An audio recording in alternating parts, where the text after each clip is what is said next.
सभी का हमारे YouTube चैनल माई प्रेप वाला में स्वागत है। आज के इस वीडियो में हम बाल विकास शिक्षा शास्त्र के विषय में चर्चा करेंगे। ये वो प्रश्न है जो बीते हुए वर्षों में आए हुए हैं। हमारा पहला प्रश्न है, केंद्रीय माध्यमिक शिक्षा बोर्ड द्वारा अपनाए गए गतिशील शिक्षा के प्रतिमान में बच्चों का समाजीकरण जिस प्रकार से किया जाता है उससे अपेक्षा की जा सकती है कि पहला ऑप्शन हमारा है, वे समय नष्ट करने वाला सामाजिक आदतों प्रकृति का त्याग करें तथा सीखे कि किस प्रकार अच्छी श्रेणियां पाई जा सकती हैं। और दूसरा ऑप्शन है हमारा, वे सामूहिक कार्य में सक्रिय भागीदारिता का निर्वाह करें तथा सामाजिक कौशल सीखे। और तीसरा हमारा ऑप्शन है, वे बिना प्रश्न उठाए समाज के नियमों विनियमों का अनुपालन करने के लिए तैयार हो सके। और चौथा ऑप्शन है, किसी भी प्रकार की सामाजिक पृष्ठभूमि होते हुए भी वे वह सब प्रकार स्वीकार करे जो उसे विद्यालय द्वारा प्रदान किया जाता है। इसमें हमारा दूसरा ऑप्शन सही है, क्योंकि शिक्षा का मूल उद्देश्य होता है विद्यार्थी की तार्किक क्षमता के विकास के साथ साथ उसके सामाजिक विकास की भी प्रक्रिया को बल प्रदान करना। केंद्रीय माध्यमिक शिक्षा बोर्ड यानी सीबीएसई बोर्ड का इन मूल तत्वों से परे नहीं है और स्वयं के द्वारा अपनाए गए प्रगतिशील शिक्षा के प्रतिमान में यह बच्चों की सामूहिक भागीदारी एवं सक्रिय कार्यकुशलता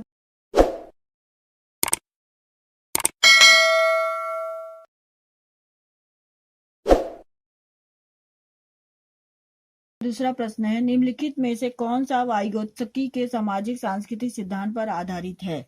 पहला ऑप्शन हमारा सक्रिय अनुकूलन, दूसरा ऑप्शन है पारस्परिक शिक्षण, तीसरा ऑप्शन है संस्कृति निरपेक्ष संज्ञानात्मक विकास, चौथा ऑप्शन है अंतर्दृष्टिपूर्ण अधिगम। इसमें हमारा दूसरा ऑप्शन सही है, पारस्परिक शिक्षण, क्योंकि इसमें बच्चे जो अपने शिक्षक के निर्देशानुसार अपने साथियों की सहायता से उन समस्याओं का समाधान कर पाते हैं जिन्हें उन्होंने अपने पहली कक्षा में देखा है। इससे वे अपने साथियों के साथ अंतःक्रिया करते हैं एवं अपने निर्णय पर पहुंचते हैं। इसलिए इसमें हमारा दूसरा ऑप्शन सही है, क्योंकि वो पारस्परिक आपस। तीसरा प्रश्न है, भाषा अवबोधन में संबंध विकार है, किससे है? पहला हमारा ऑप्शन है चलाघात से है, दूसरा ऑप्शन है पठन वैकल्य से है, तीसरा ऑप्शन है वाक संबंध रोग से है और चौथा ऑप्शन है भाषाघात। इसमें हमारा चौथा ऑप्शन सही है, क्योंकि भाषा एवं संप्रेषण अधिगम अशक्तता के अफेज्या कहा जाता है। इससे जो पीड़ित छात्र होता है वो मौखिक रूप से सीखने एवं अपने विचारों को अभिव्यक्ति प्रदान करने में कठिनाई का अनुभव करते हैं। सामान्यतः मस्तिष्क में किसी भी प्रकार की क्षति से यह विकार उत्पन्न होता है। मस्तिष्क के क्षति के इस कारण बातचीत करने में उन्हें आंशिक रूप से डिस्फेजिया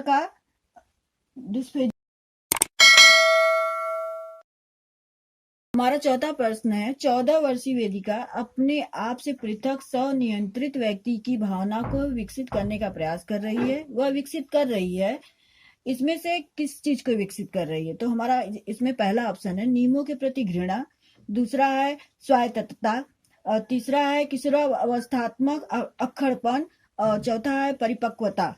इसमें हमारा दूसरा ऑप्शन सही है।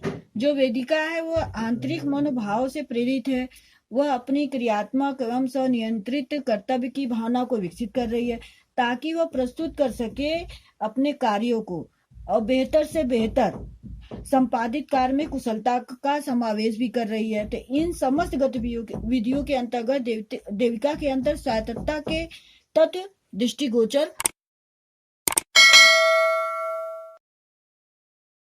निम्नलिखित में से कौन सा एक अन्य विकल्पों से संबंध नहीं है? पहला ऑप्शन है प्रश्नोत्तर सत्रों को संगठित करना, दूसरा ऑप्शन है किसी विषय पर विद्यार्थियों की प्रतिक्रिया को लेना, तीसरा ऑप्शन है प्रश्नोत्तरी परिचालित करना और चौथा ऑप्शन है स्व आकलन के। हमारा चौथा ऑप्शन सही है, क्योंकि स्व आकलन स्वयं में विद्वता एवं बौद्धिक मूल्य के एक आर्थिक स्तर की तरफ इशारा करता है। इसके माध्यम से स्व मूल्यांकन का कार्य संपादित किया जा सकता है तीनों विकल्प कक्षा में या पाठ्य संचालन के दौरान विद्यार्थियों की मानसिक क्षमता के मूल्यांकन और उनकी शिक्षा पद्धति को भी अंकित करता है। इस में से कौन सा विकासात्मक विकार का उदाहरण नहीं है? आत्म विमोह पहला ऑप्शन है, दूसरा ऑप्शन है प्रतिमस्तिष्क घात, और तीसरा ऑप्शन है पर अभिघातज तनाव, और चौथा ऑप्शन है न्यून अवधान सक्रिय विकार। हमारा तीसरा ऑप्शन सही है। बालक के विकास की प्रक्रिया में अनेकों बीमारियां पाई जाती हैं। इसमें आत्म विभोर एक ऐसी बीमारी है जिसमें बच्चा अपने आसपास के पर्यावरण से अनजान रहता है, और प्रतिमस्तिष्क बाद के अंतर्गत बच्चों में संवेदनशीलता का लोप हो जाता है और उनमें शारीरिक अक्षमता का विकास हो जाता है। इसी तरह न्यून अवधान जो सक्रिय विकार के अंतर्गत बच्चा किसी बिंदु पर अपना ध्यान केंद्रित करने में अक्षम होता है। इसलिए इसमें हमारा तीसरा ऑप्शन बच्चों में सीखी गई निसहायता का कारण है। इसमें जो ऑप्शन पहला है, इस व्यवहार को अर्जित कर लेना कि वे सफल नहीं हो सकते, और दूसरा ऑप्शन है कक्षा गतिविधियों के प्रति कठोर नियम, तीसरा ऑप्शन है अपने अभिभावकों को अपेक्षाओं के साथ तालमेल न बना पाना, चौथा ऑप्शन है अध्ययन को गंभीरता पूर्वक न लेने हेतु नैतिक। में हमारा पहला ऑप्शन सही है। बच्चों में सीखी गई जो निसहायता से तात्पर्य उस स्थिति या व्यवहार से जिसमें वह मानसिक रूप से सफलता को लेकर अनिश्चितता या नकारात्मक की स्थिति व्यवहार का अनुभव करने लगते हैं। इस तरह वो इसमें हमारा जो पहला ऑप्शन है व्यवहार को अर्जित कर लेना, वे सफल नहीं हो पाएंगे, ये सब बातें इसमें आती हैं, इसलिए हमारा इसमें पहला ऑप्शन सही है। हमारा 8वां प्रश्न है, निम्नलिखित में से समस्या समाधान को क्या बाधित नहीं करता है? पहला ऑप्शन है अंतर्दृष्टि, दूसरा ऑप्शन है मानसिक प्रारूपता, तीसरा ऑप्शन है मोर्चाबंदी, और चौथा ऑप्शन है, पहला ऑप्शन सही है अंतर्दृष्टि, क्योंकि अंतर्दृष्टि का सामान्य संबंध किसी विशेष विषय वस्तु के संबंध में किसी विशेष कारण अथवा प्रभाव को समझने से नहीं है। अतः समस्या समाधान को किसी भी प्रकार से बाधित नहीं करता है। इसके अतिरिक्त अन्य सभी मानसिक प्रारूपता, मोर्चाबंदी तथा निदान किसी न किसी प्रकार से समस्या समाधान में बाधा करते हैं। इसलिए इसमें हमारा पहला है, इनमें से कौन सा सिद्धांत कारक यह मत स्पष्ट करता है कि बच्चे अपनी वृद्धि व विकास हेतु कठोर अध्ययन करते हैं। पहला ऑप्शन है बंडूरा, दूसरा ऑप्शन है मैस्लो, तीसरा ऑप्शन है स्किनर, और चौथा ऑप्शन है पियाजे। इसमें हमारा दूसरा ऑप्शन सही है, मैस्लो।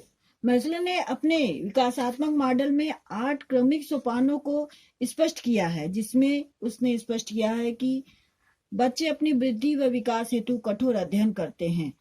अतः इसमें हमारा दूसरा ऑप्शन सही है। 5वां प्रश्न है, परीक्षा में तनाव निष्पत्ति को प्रभावित करता है। यह तथ्य निम्नलिखित में से किस प्रकार के संबंध को स्पष्ट करता है? पहला ऑप्शन है संज्ञान भावना, दूसरा ऑप्शन है तनाव विलोपन, और तीसरा ऑप्शन है निष्पत्ति चिंता, और चौथा ऑप्शन है संज्ञान प्रतियोगिता।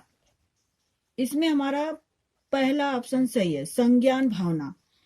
तनाव प्रत्यक्ष रूप से भावनाओं और किसी विषय वस्तु को संज्ञान में लेने की क्षमता को प्रभावित करता है। अतः परीक्षा में तनाव निष्पत्ति से संज्ञान भावना संबंध स्पष्ट होता है तथा तनाव से प्रत्यक्ष रूप से इस संबंध को प्रभावित करता है।